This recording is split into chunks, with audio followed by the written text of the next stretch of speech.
This time, we will now be considering the Unit 2 of Module 2, and that is the geometric progression. So first, let us define geometric progression. A geometric progression is a sequence where every term bears a constant ratio to its preceding term. This fixed number is called a common ratio R and is obtained by dividing any term by the preceding term. So the difference of the geometric progression and the arithmetic progression is that in the arithmetic progression, it has a constant difference, while in the geometric progression, it has a constant ratio or a common ratio. So we take a look at this example of geometric progression 2, 6, 18, 54, and until to the last term, which is designated as ace of n. So 2 is our first term, 6 is our second term, 18 is our third term, 54 is our fourth term, and so on and so forth until we reach the last term. So let us consider the first term and the second term. So for us to obtain the common ratio, it says in the definition that the common ratio is obtained by dividing any term by the preceding term. So considering 2 and 6, we get the ratio by, if we consider this second term, we divide this term by its preceding term. So the preceding term is 2. So R is equal to a divided by 2, or that is 6 divided by 2 is equal to 3. Therefore, the common ratio or the ratio between these two terms is 3. Likewise, we take a look at the third term and the second term. So if we want to take the ratio of these two, we divide this term by its preceding term, and the preceding term is 6. So that is simply R is equal to A3 divided by A2, or that is 18 divided by 6, and that is also 3. So we also came up with the same ratio, which is 3.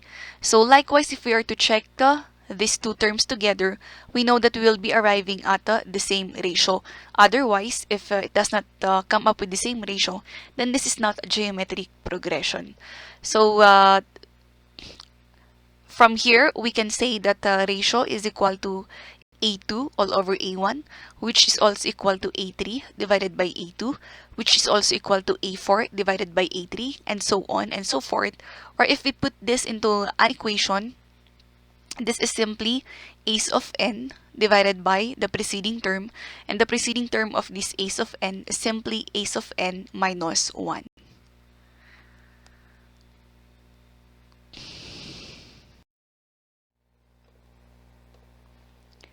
Let us now consider the derivation of the different working equations that are used in geometric progression.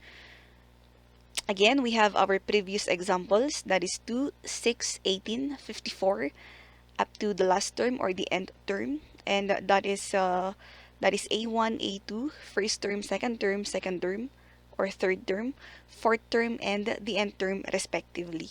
We were also able to obtain the common ratio, and we have said that the common ratio is 3. So how did we arrive at 3? That is simply 6 divided by 2 is equal to 3. 18 divided by 6 is also 3. 15 divided by, or 54 divided by 18 is equal to 3. Notice also that the successive terms are being obtained by multiplying its preceding term to the common ratio.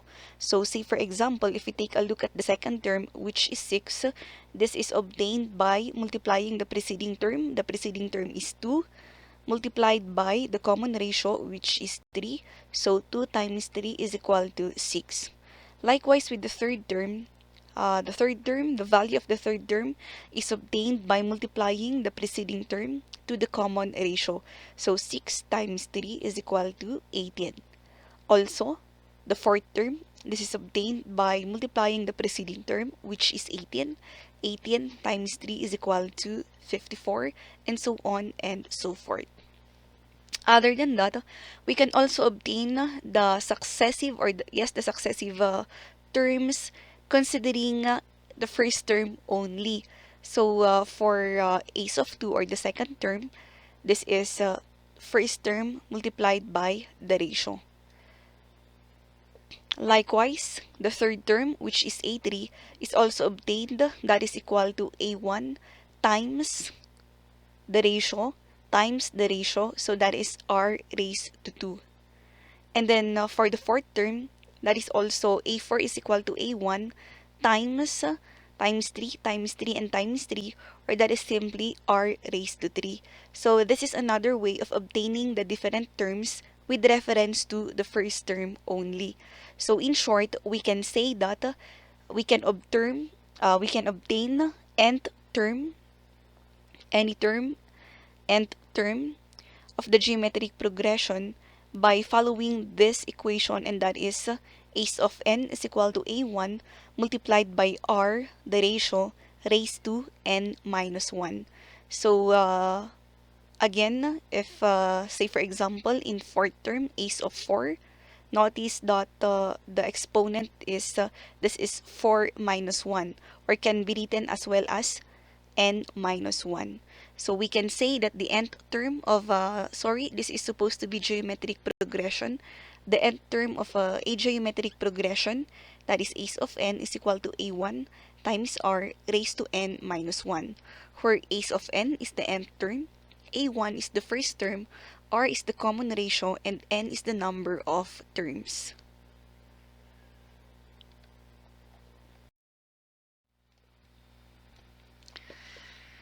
Let us now consider the derivation of the sum of finite geometric progression.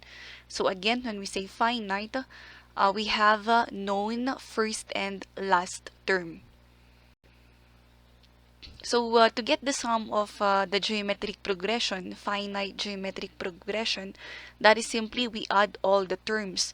So S of n is equal to a1 plus a2 plus a3 and so on and so forth, plus the last term is an, and what is the second to the last term? So if the last term is an, the second to the last term is simply an minus 1. So I just placed this as so we are going to be using this in the derivation of the equation. We have said a while ago that we can also get the value of the second term, the third term, the fourth term, and so on with reference to a of 1. So for the second term, that is simply equal to a1 times r. For the third term, that is simply equal to a1 times r squared.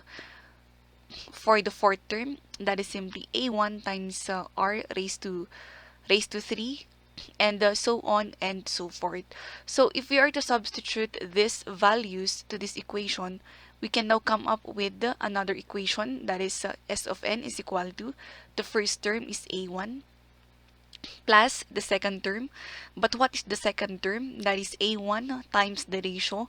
So we put it here, a1 times r, and then plus the third term. But what is the third term? The third term is also equal to a1 times r raised to 2, and so on and so forth. And then let us go to the last term. So for the last term, we can also replace the value of last term by using the derived equation a while back, which is the nth term.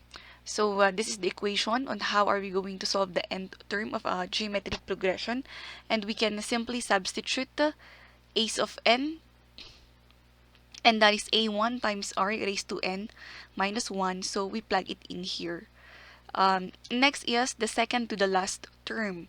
So if a of n is this value, what about a of n minus 1? So for us to be able to get the value of a of n minus 1, we simply replace the exponent n into n minus 1. So that becomes a of 1 times r raised to n minus 1. Instead of n, we replaced it n minus 1 minus 1, or if we simplify this simply becomes a1 times the ratio raised to n minus 2. So this is what we are going to replace it in this value. So there we go. And the next, we multiply, we now call this one as our equation 1. So this equation 1, we multiply all the terms, both terms, by the ratio, and we come up with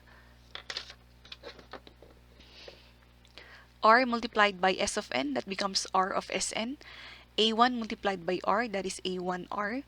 And then A1 times r multiplied by r, that becomes A1 times r squared. A1 times r squared multiplied by r, that becomes A1 times 3 raised to cube. And then let us consider first this last term, A1 times r raised to n minus 1 times r. So this will give another exponent, which is 1. So positive 1 and negative 1 will cancel out. That's why we have here A1 times r raised to n. And then going over to the next term, second to the last term, that's A1 times r raised to n minus 2 times r. So multiplying it with the value of r gives another positive exponent. So positive 1 minus 2, that becomes n minus 1. So this is now our equation 2. So the next step that we are going to do is simply to subtract equation 1. So equation 1 minus equation 2. Equation 1 minus equation 2, we now come up with that is s of n minus r s of n is equal to a1. This term a1 multiplied by r will cancel out with this a1 multiplied by r, and then this term will cancel out with this term. This term will cancel out with some term in between. Likewise, this term will cancel out with a term in between. And then this one and this one will cancel out. And we are left with this term. So that is minus a of 1 times r raised to n. So we factor out s of n, since this is the common factor, that becomes s of n multiplied by 1 minus r is equal to a1 minus a1 times r raised to n. So we can also factor this out since a1 is a common factor, and simplifying, we now come up with the equation s of n is equal to a1 multiplied by 1 minus r raised to n divided by 1 minus r. So this is now the equation to solve for the sum of geometric progression. But again, take note that we are referring to the finite geometric progression.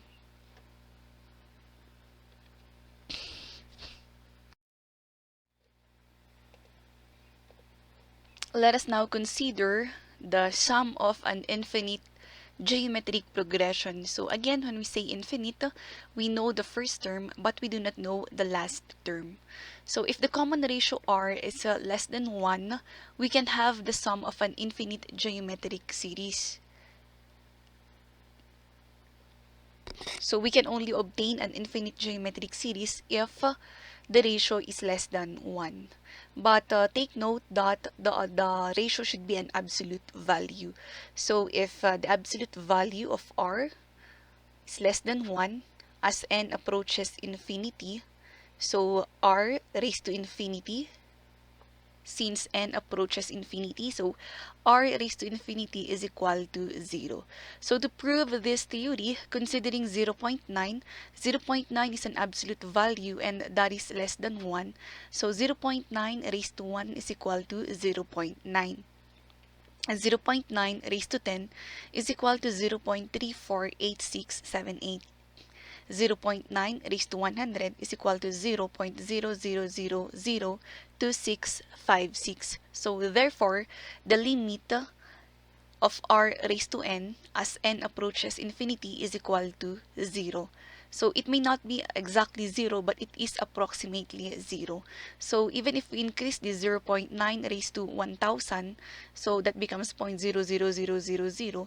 So that becomes approximately 0. So the limit of r raised to n as n approaches infinity is equal to 0. But again, take note that the r is an absolute value and it is less than 1.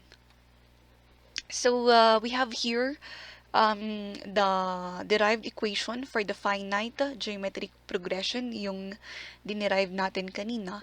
And using this equation, we would be able to derive the sum of an infinite geometric progression. So, since our n is infinity, that becomes s of infinite geometric progression is equal to the limit of ace of 1 minus r raised to n divided by 1 minus r as n approaches infinity. So from this equation, we can see that this is the only term that contains the value of n. So substituting that, we know that r raised to infinity, right? R raised to n, where n approaches infinity. So if we substitute r raised to infinity, that simply becomes 0. So s is equal to the limit of a1 multiplied by 1 minus 0 divided by 1 minus r as n approaches infinity. Simplifying, s is equal to a1 multiplied by 1 minus 0 divided by 1 minus r. So simplifying, s is equal to a1 divided by 1 minus r. So this is now the sum of an infinite geometric progression, that is simply a1 divided by 1 minus r.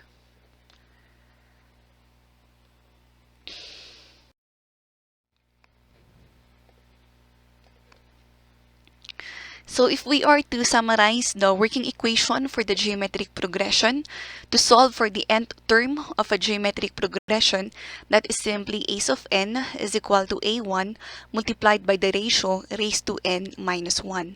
To solve for the sum of a finite geometric progression, that is s of n is equal to a1 multiplied by 1 minus r raised to n divided by 1 minus r. And to get the sum of an infinite geometric progression, that is s is equal to a1 divided by 1 minus r, where a1 is the first term, a of n is the nth term, n is the number of terms, and r is the common ratio. So basically, we have these three working equations for geometric progression.